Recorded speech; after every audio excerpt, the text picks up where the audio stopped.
Hola hermanos, esta es la tercera cápsula de Adviento, esta serie de devocionales para ayudarnos a reflexionar, a estar meditando en las cosas correctas conforme se va acercando la Navidad. Y ya estamos cada vez más cerca de esta gran fiesta que celebramos todas las personas alrededor del mundo.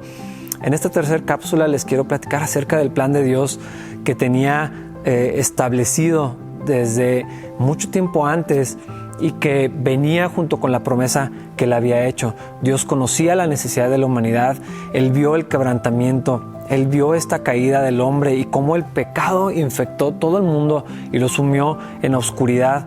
Y entonces Dios hizo aquella promesa de salvación, de restauración, de la que ya platicamos en la cápsula anterior.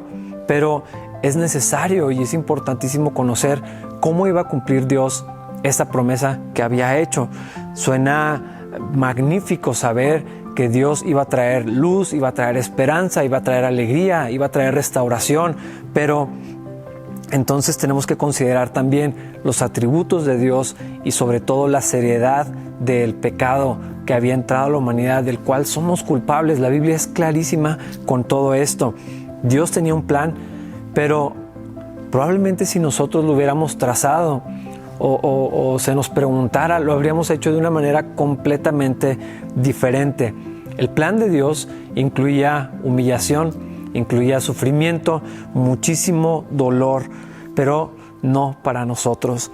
De hecho, precisamente el plan de Dios que se va desenvolviendo desde el comienzo de la historia es un rescate para librarnos del poder y de la fuerza del pecado, de nuestro pecado, que hizo necesario que Dios tuviera que ejecutar este plan, sabiendo que el mundo estaba en oscuridad, en rebelión contra Dios, que no hay justo ni siquiera uno, que no hay quien esté buscando de Dios, lejos de Dios, y que el mundo necesitaba que la luz verdadera iluminara sus corazones. Y entonces nosotros, sin esperanza, sin Dios, lejos de la gloria de Dios, necesitamos ser rescatados de esa esclavitud que el pecado trae, en el que nos tiene sometidos a menos que Dios intervenga y haga algo.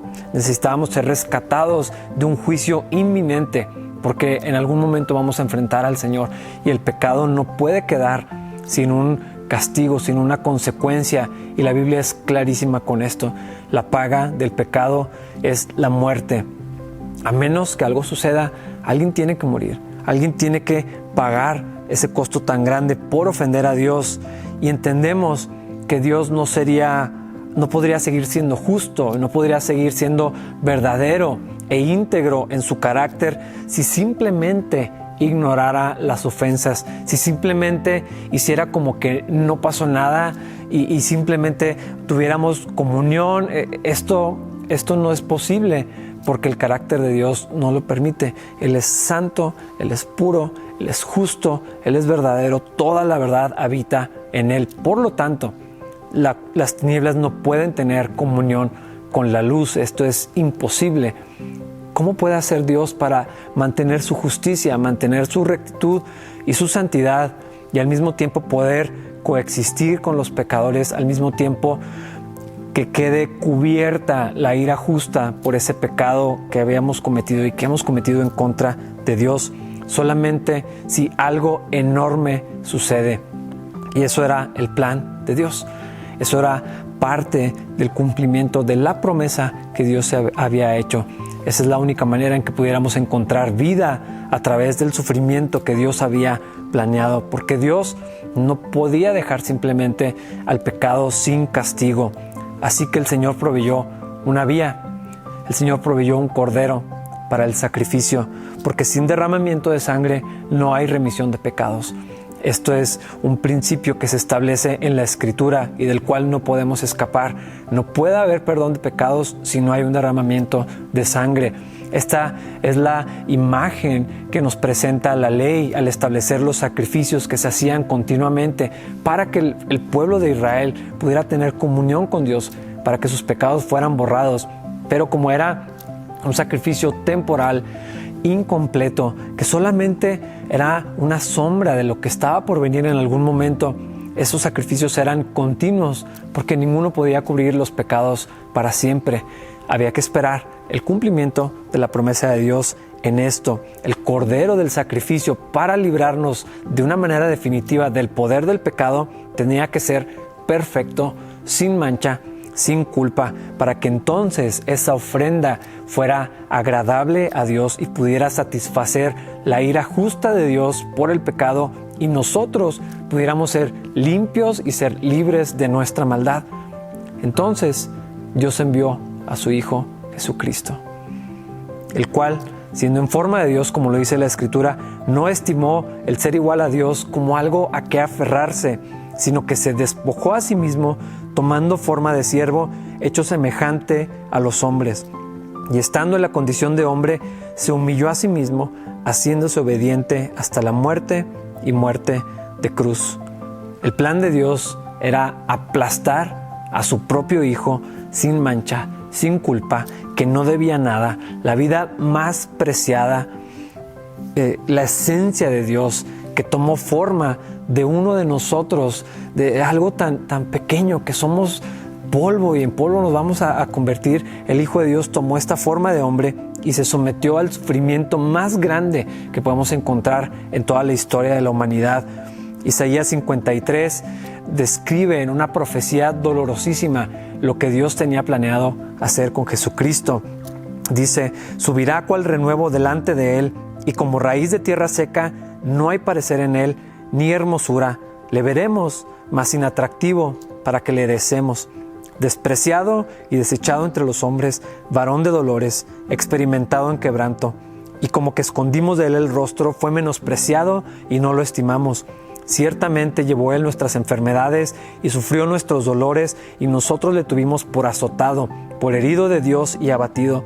Mas el herido fue por nuestras rebeliones, molido por nuestros pecados. El castigo de nuestra paz fue sobre él, y por su llaga fuimos nosotros curados. Todos nosotros nos descarriamos como ovejas, cada cual se apartó por su camino, mas Jehová cargó en él el pecado de todos nosotros. Angustiado él y afligido, no abrió su boca. Como cordero fue llevado al matadero, y como oveja delante de sus trasquiladores enmudeció y no abrió su boca. Por cárcel y por juicio fue quitado, y su generación, ¿quién la contará?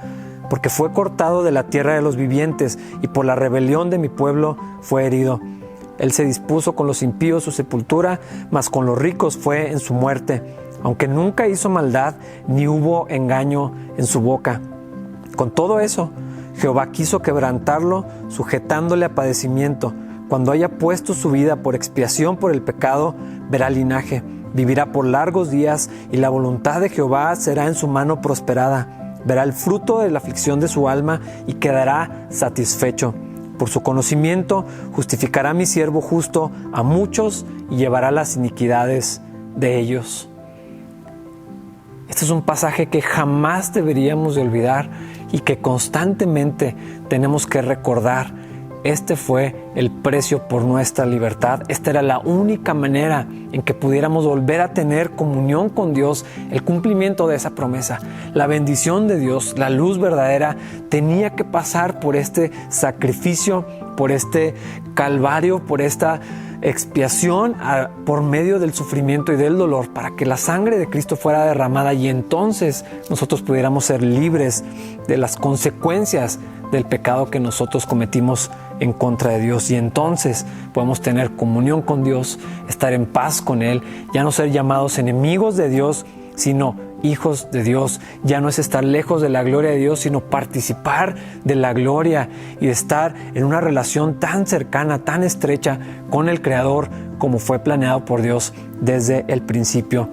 Ahora podemos ser llamados hijos, y este es un privilegio enorme. Este era el plan de Dios, enviar a su Hijo a que muriera por ti y por mí. Y hermanos, esta es la historia de la Navidad. Esto es lo que celebramos y recordamos en estos días, Dios con nosotros. Que Dios los bendiga.